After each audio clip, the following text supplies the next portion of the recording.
He couldn't help but watch her sleep in the chair beside the bed he woke up in. She looked every bit the angel with the light that fell upon her blonde head and caused a ring of reflective light. No other halo could claim to be as beautiful as hers. He tried to sit up, but the holes that riddled his back prevented it. When he got his hands on Mr. Isley, Brian planned to make sure he no longer had the ability to shoot another living creature with those bullets. He still felt the darkness they brought in the depths of his soul. If it hadn't been for Madison, he doubted he'd have held the vicious, all-consuming force at bay. He didn't want to disturb her, but his bladder refused to remain calm with its present full status. Sometimes he hated the human effects of his body. The hunger pangs, the frequent need to purge itself of waste, and the way it gave out after a mere day or two of activity without sleep. You're awake. Madison whispered with a voice thick with sleep. I am sorry to disturb you. I need to use the facilities, Brian said. He didn't know why it was awkward to say that to her. Could you perhaps ask Uriel to assist me? Facilities? She asked. Oh, bathroom. I'll help you. She offered. Before he had a chance to argue with her, she stood at his side and positioned her arm behind his shoulders. She brought his arm around her small frame. Lean on me and sit up. Try and keep your back as still as possible.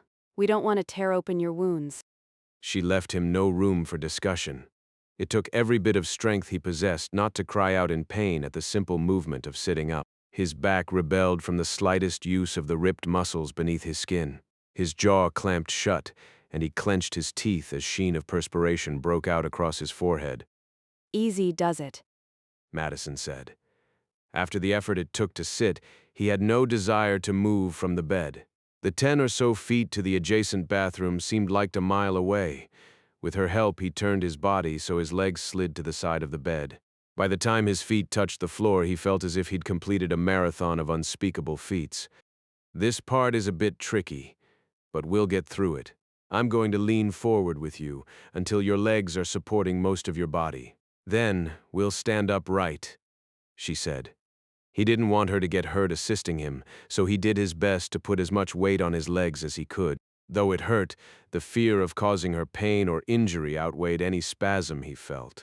After they inched their way to the bathroom, he sent up a prayer of thanks he hadn't been born a woman. The idea of sitting, then standing again moments later, did not sound appealing to him at all. At the end of the excursion, after he'd been tucked back into bed like a coddled child, he wondered if she thought less of him now that he required her assistance.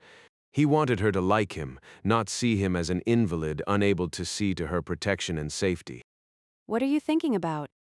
She asked. I've no experience with injury. I don't know how long it will take to heal, or how long it will be before I'm able to do such a simple thing by myself. It is important to me that you know, even in this condition, I will do anything it takes to see to your safety. What an odd thing to say. Brian, you saved my life. I will spend the rest of my life trying to express how grateful I am for what you've done. If it weren't for me, you wouldn't have those injuries. Her voice cracked, and tears welled up in her expressive blue eyes. Oh God, help him. He'd made her cry. A surge of panic erupted in his chest, and he tried desperately to think of something that would make her stop. Come here, he said. Using strength from God himself, he shifted a few inches closer to the middle of the bed. The fire from his back couldn't compare to the pain her tears caused him. She looked at him with questions in her eyes but sat on the side of the bed. Nonetheless, he tugged on her arm gently until she lay down beside him. He wrapped her up in a fierce hug. Please don't cry. Brian had no idea how much time had passed as they lie there on the bed in silence. His arm had long since gone numb with the weight of her head rested on it. He'd never held another person before, not like that. She turned toward him, aligned her body with his, and rested her head against his shoulder. She was fast asleep. Her comfort became the balm to his wounds. The scent of her hair tickled at his nose, and he smiled.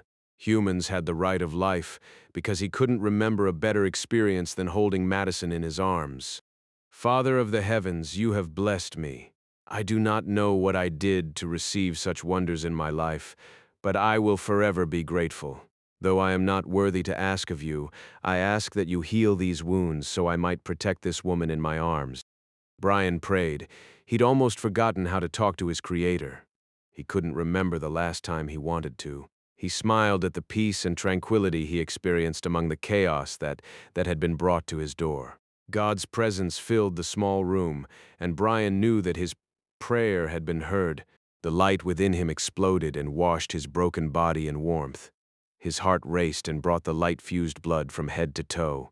To say he'd been healed would have been an understatement. He'd been renewed, body and soul. God's touch brought tears to his eyes and humbled him in a way that he'd never experienced before. He knew he'd never be the same again. When thoughts of Madison filled his mind, he knew he'd been brought here to protect her. He'd been given a new ward, a gift from the heavens to guard. He would never allow anyone to harm her.